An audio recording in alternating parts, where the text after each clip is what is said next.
الحمد لله رب العالمين والصلاة والسلام على أشرف المرسلين. Chers frères et sœurs, assalamu alaikum wa rahmatullahi wa barakatuh. Que la paix soit sur vous. Il y a une relation étroite entre le Coran et le mois du jeûne. Une relation que ressent chaque musulman au plus profond de lui.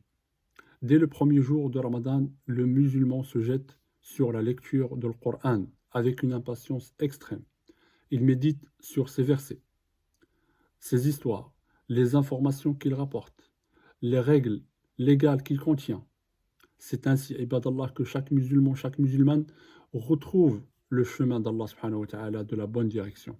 Allah subhanahu wa ta'ala nous dit شهر رمضان الذي أنزل فيه القرآن هدى للناس وبينات من الهدى والفرقان. Le mois de Ramadan au cours duquel le Coran a été descendu comme guide pour les gens et preuve claire de la bonne direction et du discernement. Inch'Allah ta'ala, à travers cette courte vidéo, on va essayer de méditer sur la parole d'Allah subhanahu wa ta'ala quand il dit يريد الله أن يخفف عنكم وخلق الإنسان ضعيفا. Allah veut vous soulager et l'homme est créé faible.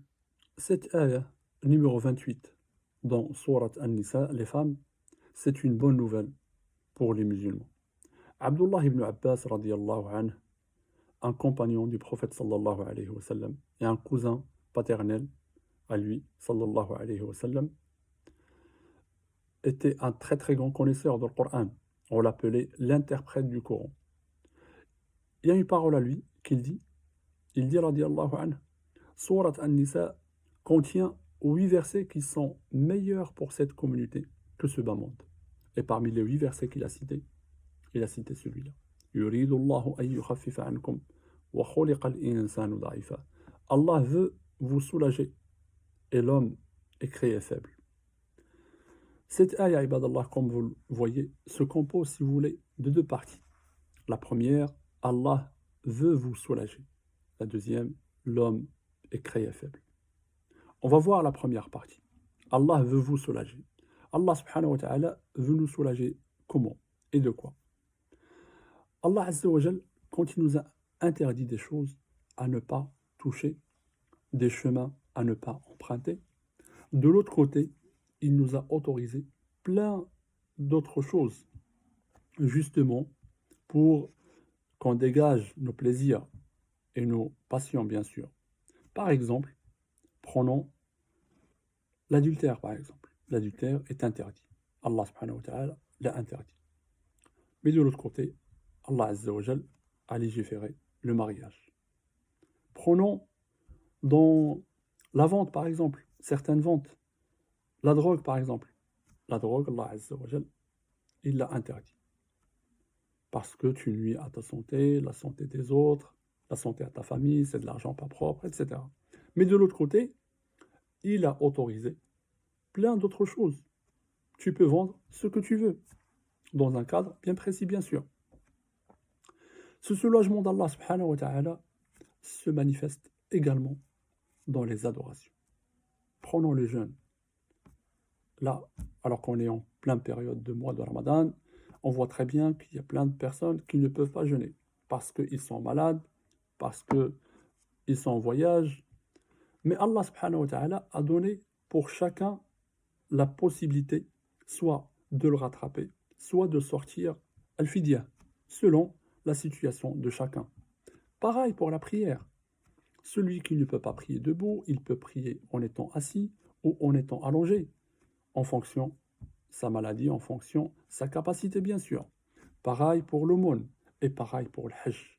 Allah azza wa jal, même dans ses adorations, même dans ses obligations, même dans les piliers de l'islam, il y a un soulagement. Et pour comprendre la parole d'Allah subhanahu wa ta'ala, il n'y a pas de parole meilleure que celle d'Allah azza wa jal. Il dit subhanahu يريد الله بكم اليسر ولا يريد بكم العسر. Allah veut pour vous la facilité et il ne veut pas pour vous la difficulté. Dans une autre ayah, يريد الله ليبين لكم ويهديكم سبل الذين من قبلكم ويتوب عليكم. Allah veut vous éclairer et vous montrer les voies des hommes d'avant vous et aussi accueillir votre repentir. Dans une autre ayah, ما يريد الله ليجعل عليكم من حرج ولكن يريد ليطهركم وليتم نعمته عليكم. Allah ne veut pas vous imposer quelque gêne, il veut plutôt vous purifier et parfaire sur vous son bienfait. Donc on le voit très très bien, chers frères et sœurs, à travers tous ces versets qu'on vient de citer, comment Allah subhanahu wa ta'ala veut pour nous la facilité, le soulagement, justement pour qu'on gagne son pardon, pour qu'on soit purifié. Et il n'y a pas de moment meilleur que celle de Ramadan pour demander le pardon d'Allah subhanahu wa ta'ala, pour se purifier et justement invoquer Allah azza wa jal pour gagner son paradis. وَخُلِقَ الْإِنسَانُ ضَعِيفًا. Et l'homme est créé faible. C'est dans un état de faiblesse que nous venons dans ce bas monde. Et dans un état de faiblesse aussi que nous vieillissons et mourons. Allah subhanahu wa ta'ala يقول الله الذي خلقكم من ضعف ثم جعل من بعد ضعف قوة ثم جعل من بعد قوة ضعفا وشيبة.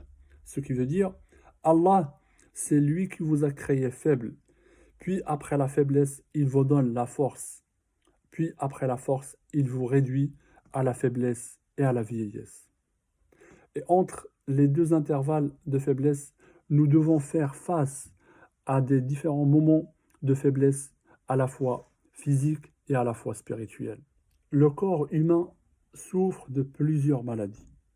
Et même ceux qui jouissent d'une excellente santé finissent par voir la faiblesse s'installer avec l'âge. Si nous regardons aussi autour de nous, il est facile de constater à quel point les maladies et la faiblesse qui les accompagnent sont très répandues.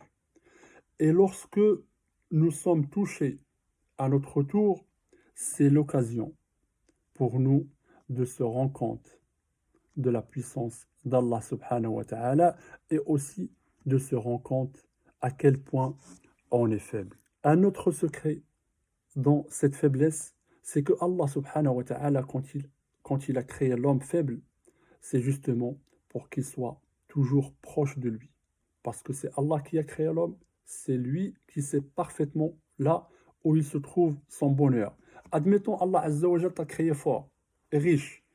Peut-être tu ne verras plus le besoin d'invoquer ton Seigneur. Tu ne verras plus la dépendance à ton Seigneur. Tu vas te dire, j'ai plus besoin.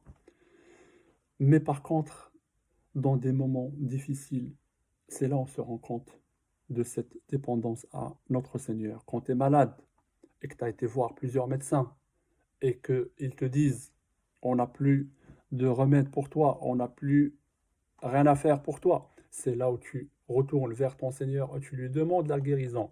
Et pareil pour celles qui n'arrivent pas à avoir d'enfants, c'est à partir de là qu'elles se rendent compte que c'est Allah subhanahu wa ta'ala qui peut lui accorder le bonheur d'avoir des enfants. Pareil pour celui qui voit ses enfants égarés et qu'il a essayé de leur donner une bonne éducation et qu'il a essayé de les rappeler, mais malgré cela, il les voit égarés. C'est à ce moment-là qu'ils se rendent compte que c'est Allah subhanahu wa ta'ala qui guide. Justement, dans tous ces aspects, Allah subhanahu wa ta'ala veut qu'on se redirige vers lui à chaque fois. On demande à Allah subhanahu wa ta'ala qui nous guide et qui nous fasse comprendre ces versets et qu'on médite justement ces paroles. Et bien sûr, il n'y a pas d'autre meilleur moment que ce mois de Ramadan pendant les journées et pendant les nuits. نسأل الله تعالى أن يتقبل منا صيامنا وصيامكم.